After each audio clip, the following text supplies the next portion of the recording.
this video is about. Gilgamesh finds treasure until monster strikes. If this myth excites you, please like the video, share it with friends, and write in the comments how it pulled you into the adventure. Part 1. The Quest for Treasure. In a realm where the sun painted the skies with hues of crimson and gold, the mighty king Gilgamesh ruled the ancient city of Uruk. His strength was legendary, a blend of mortal prowess and divine favor. Yet despite his victories over man and monster alike, his heart yearned for more than mere conquest. He sought the essence of eternal glory, treasures beyond the comprehension of mortals.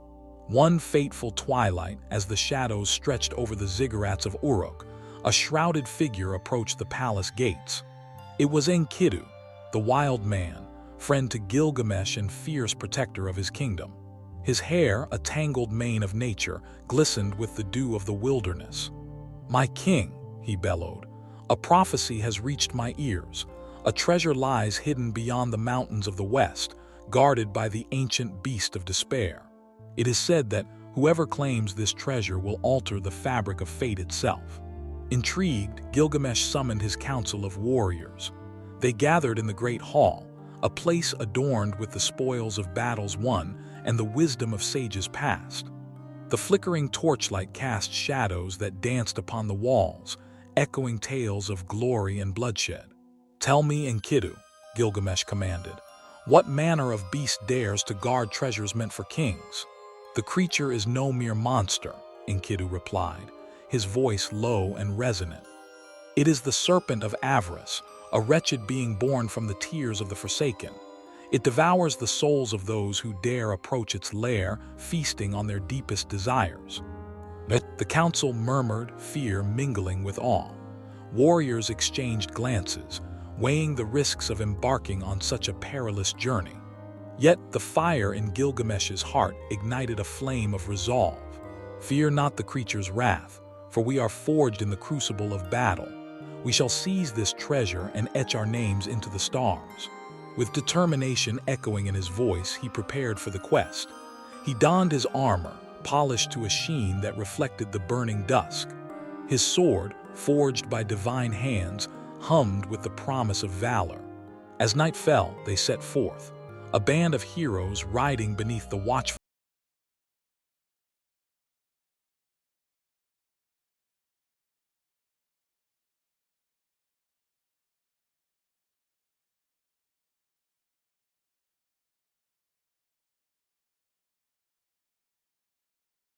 bond, forged in the fires of adversity, grew deeper with each passing challenge. On the seventh day, they reached the mountains of the west, where the air crackled with an ominous energy. The cliffs towered above them, jagged and foreboding, as if they whispered tales of those who had perished in pursuit of the serpent's treasure.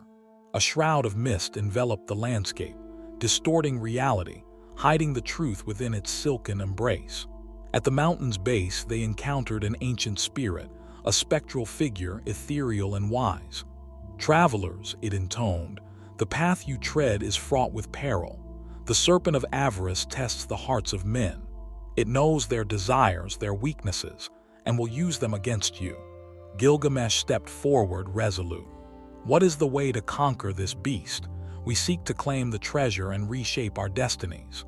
The spirit's gaze pierced through to Gilgamesh's soul. "To face the serpent, you must confront your own desires. Only through true sacrifice can you hope to succeed. Will you pay the price?" He felt the weight of the spirit's words settle upon him. Honor and glory surged within him, but the shadow of doubt flickered at the edges of his resolve. "We will sacrifice whatever it takes," he declared, his voice unwavering. With the spirit's guidance, they ascended the mountain, the air thickening with dread as they approached the serpent's lair. The entrance loomed ahead, a gaping maw shrouded in darkness. The warriors drew closer, hearts pounding like drums in a war song. Inside the cavernous depths, the scent of decay mixed with the sweet perfume of temptation. Glimmering jewels and golden artifacts lay scattered across the floor, remnants of those who had fallen victim to the monster's insatiable hunger. Yet at the center, a chilling silhouette coiled with a sinuous elegance, the serpent of avarice. Its eyes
must face the true nature of your desires, King of Uruk.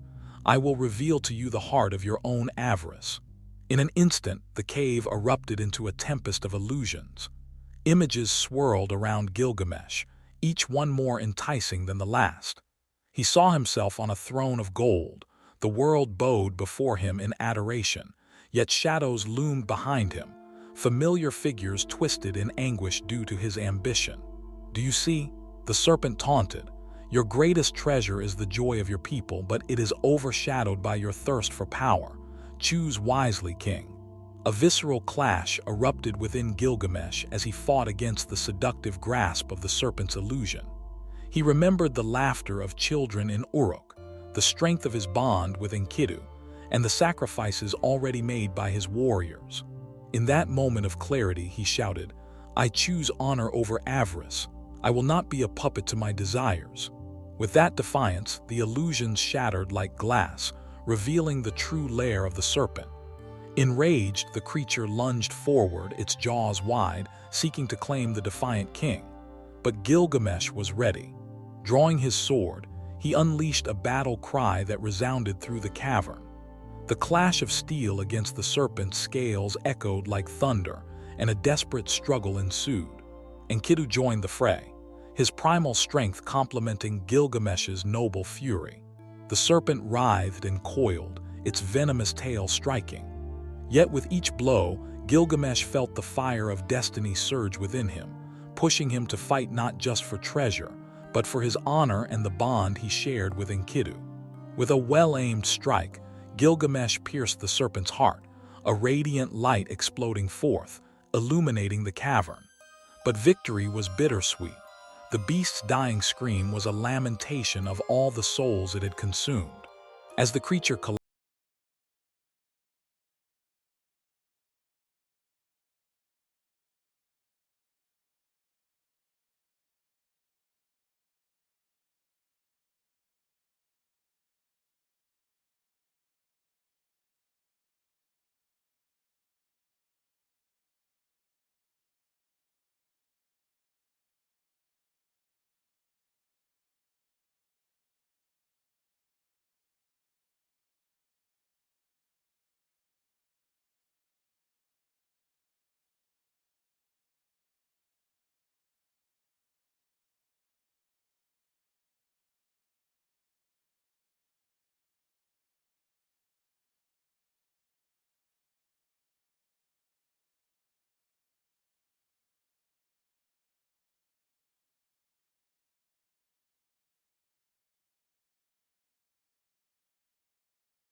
his voice rose above the roar of darkness, a rallying cry for heroes. Together, we shall conquer not only the beast but all that stands in our way. For Uruk, for each other, we fight. And thus, the tale unfolds, with destiny intertwined, honor set against treachery, and the echoes of an epic battle poised to ignite the very fabric of the universe. Little did they know Their journey was merely at its precipice, with fate's hand guiding every. Part 2. The Shadows of Avarice. As the last echoes of the serpent of avarice's dying howl faded, the cavern began to tremble, fissures forming in the walls like the cracks of an ancient earth awakening from slumber. Gilgamesh and Enkidu stood at the epicenter of this chaos, hearts pounding as the darkness congealed into tangible forms, wraiths born from the sins and regrets of those the serpent had devoured. With eyes glowing a malevolent crimson, the first of the shadows lunged at them, elongated limbs stretching forth like tendrils of despair. Gilgamesh tightened his grip on his sword, its blade still gleaming with the radiant energy of the serpent's demise. Stand strong, Enkidu. We are not merely fighting for treasure, we are fighting for our very souls. Let them come. Enkidu roared, his voice a primal call to arms. He charged forward, striking the first wraith with a massive blow that sent it spiraling back into the abyss from whence it came. But more emerged, filling the cavern with ghastly whispers that clawed at their minds. Your desires will consume you, just as they did the serpent, they hissed, echoing the very fears that had besieged Gilgamesh during their battle. The shadows swarmed, a tide of darkness threatening to smother the flickering light that remained. Gilgamesh felt the weight of his past press upon him, his victories, his failures, the lives of those who had followed him into the fray. Each specter bore the face of a fallen comrade, a reminder of the sacrifices made in pursuit of glory. Suddenly, one of the wraiths took form, resembling a familiar figure cloaked in sorrow, the visage of his mother, Ninsun, her once gentle face twisted in anguish. Gilgamesh, she cried, her voice a mournful echo that tore at his heart. You seek eternal glory, but at what cost? Have you forgotten those who love you? Mother, Gilgamesh stammered, his heart aching. The wraith reached out, her fingers brushing his cheek, cold as the grave. Do not let ambition blind you. Honor and love are the true treasures you seek. You lie, he shouted, shaking his head to dispel the illusion. You are not my mother. He swung his sword, severing the wraith's form, but still more surged forward. Fight it, Gilgamesh. Enkidu urged, battling a group of shadows that encircled him. Remember our bond. The depth of your heart is stronger than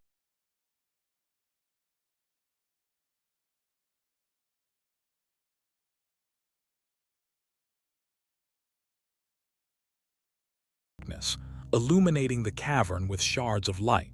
With every strike, Gilgamesh recalled the laughter of children in Uruk, the warmth of his people, and the fierce loyalty of his friend. Each memory became a weapon against the encroaching doom. Warriors of Uruk, he yelled, his voice echoing through the valiant struggle.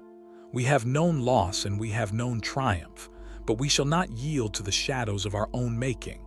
Honor is our shield and love our sword. Emboldened by his rallying cry, the shadows faltered slightly, as if they recoiled from the very essence of hope and love that Gilgamesh wielded. The wraiths twisted and shrieked, their forms becoming unstable, flickering between the realms of reality and despair. With newfound ferocity, Gilgamesh and Enkidu pressed on, carving a path through the darkness.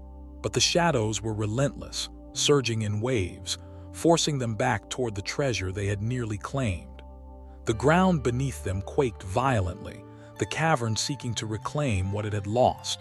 Crystals of light began to fall from the ceiling, smashing against the rocky floor, and Gilgamesh realized that time was running short.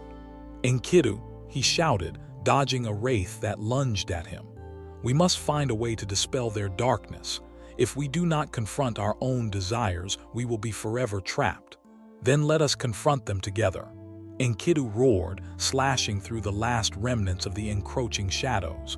What do you fear the most? Face it. Let it fuel your strength rather than your weakness. The moment hung heavy in the air, the walls of the cavern trembling with anticipation. Gilgamesh closed his eyes, and the memories washed over him. The faces of those he had lost, the sacrifices made, and the desires that had led him into the depths of this treacherous lair. I fear, he began, the words clawing their way from the depths of his soul. I fear that my thirst for glory will lead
until only a radiant light remained.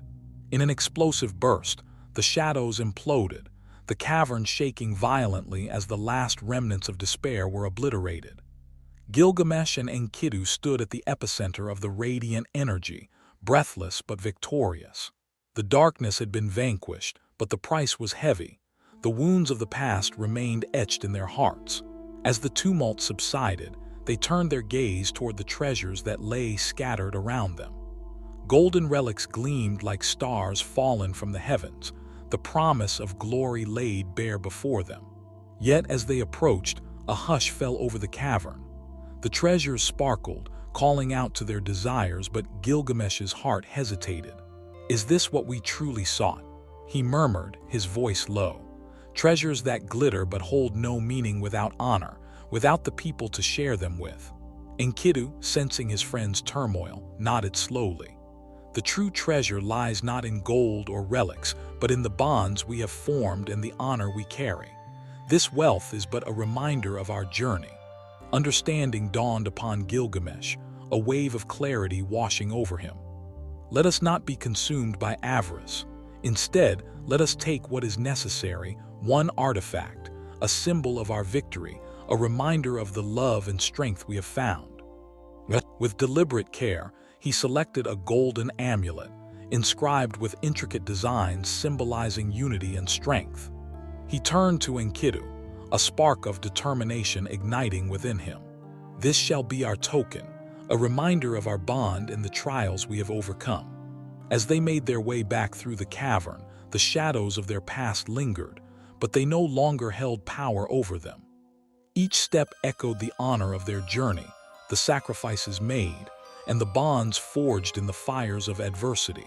The path ahead was uncertain, but with the amulet in hand and their hearts entwined, they knew they could face any challenge. Emerging from the depths of the mountain, the sun greeted them, its rays a warm embrace after the darkness they had endured. The expanse of Uruk lay before them, alive with the spirit of its people, a kingdom thriving under the watchful gaze of its king. Gilgamesh lifted the amulet high, its brilliance catching the light. "Together we have forged a legacy," he declared, his voice resounding through the air. "No treasure is greater than the bonds we share, and no glory can eclipse the honor we carry. For Uruk, let us build a future where love and valor reign supreme." Cheers erupted from the warriors who had accompanied them, a symphony of hope and strength that echoed across the lands. Gilgamesh felt the fire of destiny surge through him once more, igniting a promise to protect those he loved fiercely. Yet,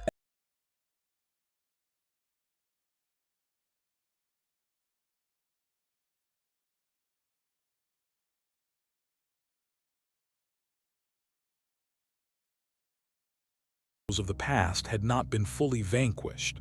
The journey ahead would be filled with trials unlike any they had faced before, and destiny's hand remained poised, ready to shape their fate anew.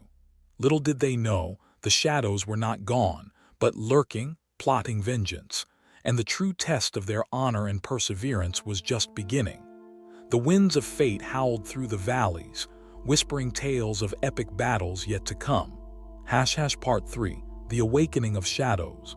As the sun dipped beyond the horizon, painting the sky in a tapestry of orange and violet, Gilgamesh felt a tremor beneath his feet, a subtle warning echoing through the earth. He stood atop the mountain path, the golden amulet shimmering in his grasp, a beacon of hope and remembrance.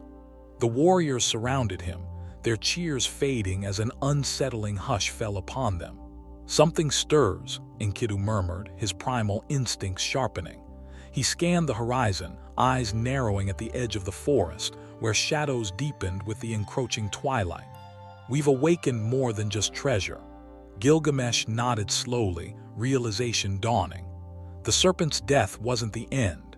It was but a ripple across the waters of fate. We must remain vigilant.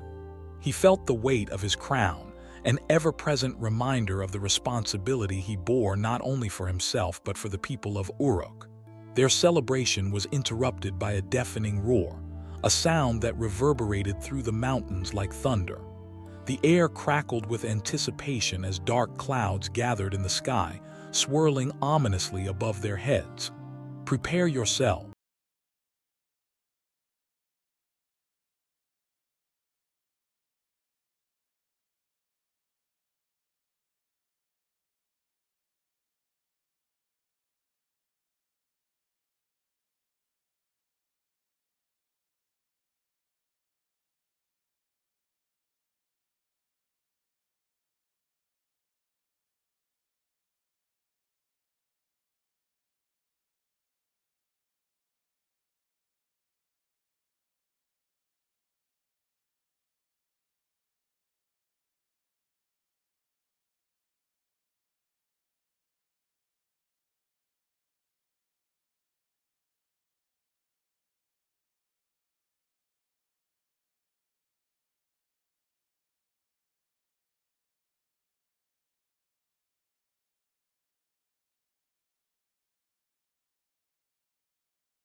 "We are the protectors of Uruk," Gilgamesh shouted, fire igniting in his eyes.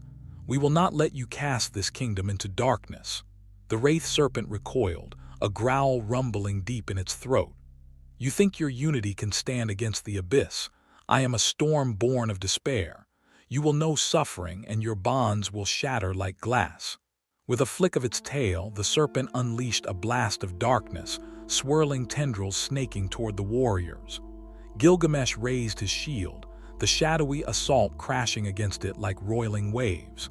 "Hold the line," he commanded, his voice a clarion call amidst the chaos. As the darkness receded, Gilgamesh spotted an opening.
in a cosmic battle. As the wraiths fell, the wraith serpent, weakened but not defeated, let out a final, desperate roar. You may defeat me today, but the shadows will never fade. They will find another vessel. Your victory is but a fleeting spark in the night. With a final thrust, Gilgamesh pierced the serpent's heart once more, unleashing a wave of light that engulfed the cavern. The shadows screamed, dissolving into nothingness, while the serpent's body crumbled to ash, the remnants of its darkness scattered by the wind. As the echoes of battle faded, Gilgamesh and Enkidu fell to their knees, breathing heavily. "We did it," Enkidu gasped, eyes wide with wonder. "We conquered not just the beast but the darkness within ourselves." Gilgamesh nodded, heart still racing. "But the shadows have not been completely vanquished. They will always linger." He looked toward the horizon, where the first stars began to twinkle in the twilight sky. "We must remain vigilant, for the darkness seeks to reclaim what it has lost." Rising to his feet, the amulet still clutched in his hand, he turned to his warriors. "Today, we have proven that even the deepest shadows cannot extinguish our light. Together, we will forge a future where honor, love, and unity reign supreme." Cheers erupted around him, a chorus of hope and resilience.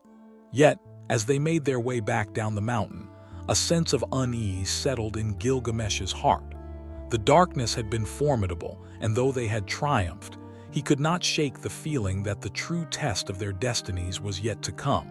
Even in victory, the winds of fate howled, whispering secrets of battles and trials that awaited, their journey far from over. The gods watched from their celestial thrones, and Gilgamesh sensed their eyes upon him, the weight of destiny looming ever closer. "Come, my friends," he called to his warriors, lifting the amulet high. "Let us return to Uruk, not just as conquerors but as guardians of our people. The legacy we forge today will echo through eternity." And so, with hearts ablaze and spirits unyielding, they descended the mountain, ready to face whatever challenges fate had in store, their bond stronger than the shadows that sought to tear them apart. The path ahead was fraught with uncertainty, yet they marched into the night, united and unbroken, the legends of Gilgamesh and Enkidu destined to echo through the ages. Part 4. The Shadows Reckoning. As the sun finally slipped beneath the horizon, casting the world in twilight, Gilgamesh and Enkidu descended the mountainside, their hearts burdened with the weight of their recent battle. The air felt heavy, thick with the promise of dark omens. They were heroes, yet doubt loomed in their minds, shadows of uncertainty swirling around them like the very darkness they had just vanquished. "Look," Enkidu exclaimed, pointing toward the valley below. "Uruk is alive with celebration." The vibrant lights of the city twinkled like stars fallen to earth, a stark contrast to the chaos they had just endured. Laughter and joy echoed through the night, but beneath it, a dissonant undertone thrummed, a warning that the danger was far from over. "Let us return to our people," Gilgamesh replied, determination igniting within him. "But we must remain vigilant. The shadows have yet to relinquish their grip on our fates." Moments later, they reached the outskirts of the city, greeted by the jubilant cries of their warriors, their faces lit with admiration and relief. Gilgamesh's heart swelled with pride. He was their king, their protector, and the bond forged in battles past was now a tapestry woven with threads of hope. As they entered the city, a figure emerged from the crowd, cloaked in a flowing robe that shimmered like starlight. It was Ninsun, Gilgamesh's mother, her presence radiant yet tinged with concern. "My son, you have returned triumphant," she said, her voice soothing yet firm. "But I sense a darkness that clings to you, a shadow not yet eclipsed by your light." "There is truth in your words, mother," Gilgamesh admitted, the weight of destiny pressing down upon him. "The wraith serpent's demise has awakened something ancient and restless, a force of darkness that seeks vengeance." He shared his fears with her, the ominous roar of the creature still echoing in his mind. Ninsun's eyes narrowed, reflecting the shifting lights of the city. "The gods have been watching, Gilgamesh. They sense the disturbance you have stirred and they are wary. You must prepare for what is to come." As the night deepened, the celebration continued, yet Gilgamesh found little solace in the revelry. He stood atop the palace, gazing out over Uruk. The city was alive, but the winds whispered of impending doom. "Enkidu," he called, scanning the horizon. "We must gather our strongest warriors. A storm brews on the edge of the world, and we will need all the strength we can muster." "Then let us call upon the fiercest of our kin," Enkidu responded, fire igniting in his fierce gaze. "Together, we will stand against whatever shadows dare approach." They summoned the bravest warriors of Uruk, a cadre of stalwart souls eager to protect their land. Gilgamesh took center stage, his voice booming with authority. "Brothers and sisters, we have faced darkness and emerged victorious, but our trials are not yet over. A new threat seeks to punish our triumph, to drown our light in despair. We must unite and fortify our defenses." Around him, the warriors rallied, their spirits soaring with pride and determination. For Uruk, they shouted, a chorus of loyalty that reverberated through the night. Yet, even as they prepared, Gilgamesh could feel the shifting tides of fate, dark clouds gathering on the horizon like a storm preparing to unleash its fury. As dawn broke, the sunlight barely penetrated the heavy clouds that hung over the city. The air was charged with tension, the atmosphere thick with anticipation. Gilgamesh stood at the front lines, flanked by Enkidu and the mightiest warriors of Uruk. They carefully scanned the landscape, alert for signs of the encroaching malevolence. "What do you see?" Enkidu asked, sensing the unease in Gilgamesh's posture. "Nothing yet," Gilgamesh replied, his brow furrowed. "But I feel it in my bones, a whisper carried on the wind, a murmur of shadows plotting our downfall." Before they could prepare any further, the ground trembled violently, sending dust spiraling into the air. A cacophony of snarls erupted from the forest beyond, and the wraith serpent's voice echoed through the valley, twisted and filled with rage. "You have tasted victory, mortals, but I shall not allow your glory to stand. The shadows will rise again, and your kingdom will crumble into despair." With those words, a tide of darkness surged from the trees, emerging like a wave of night, a legion of wraiths born from the very fears Gilgamesh had fought to banish. They clawed their way forth, their forms shifting and twisting, eyes burning with a malevolent hunger. "Fight!" Gilgamesh roared, raising his sword high as the first wraith lunged at him. He met it with the full force of his blade, cleaving through the darkness with a resounding strike. "We will not falter. We will protect our home."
Face concealed beneath a hood, radiating a chilling aura of despair. "You think you can conquer the shadows. You will know suffering, Gilgamesh. I am the harbinger of darkness, and I will reclaim what you have stolen." Gilgamesh felt ice grip his heart, but he steeled himself. "You shall not prevail. My people deserve light and love, not your tyranny." He charged toward the figure, Enkidu at his side, their determination unwavering. Together, Enkidu shouted as they closed the distance, their swords raised high. The Harbinger raised its hand, summoning the wraiths to form a protective barrier, but Gilgamesh and Enkidu fought as one, breaking through the ranks with a furious resolve. With each swing of their swords, Gilgamesh felt the light of Uruk fuel his strength. He remembered the laughter of children, the warmth of shared meals, and the love of his people. The Harbinger sneered, eyes glinting with malice. "These memories, they will be your undoing. Not while we stand united," Gilgamesh shouted, surging forward. In a final, climactic clash, Gilgamesh and Enkidu struck simultaneously, their swords meeting the Harbinger's dark form. The air crackled with energy, a collision of light and shadow that shook the very foundations of the valley. "You will not take our future," Gilgamesh roared, pouring every ounce of his spirit into the blow. The darkness writhed and shrieked, the wraiths dissolving into shadows, their cries fading into silence as the Harbinger fell, darkness bursting outward in a blinding flash of light. Gilgamesh and Enkidu stumbled, but they remained standing, the echoes of despair dissipating into the ether. As the dust settled, the warriors of Uruk rose to their feet, a mixture of awe and disbelief washing over them. The battlefield, once engulfed in darkness, now radiated with a brilliant light that enveloped them like a warm embrace. "We did it," Enkidu breathed, staring into the brilliance. "We overcame the darkness." Gilgamesh nodded, heart swelling with pride and relief. "Together, we are stronger than any darkness that seeks to consume us. This victory is ours, and it will echo through the ages." The warriors cheered, their voices rising high, echoing their triumph, but Gilgamesh knew that their battle was but one of many. The shadows would always seek to return, and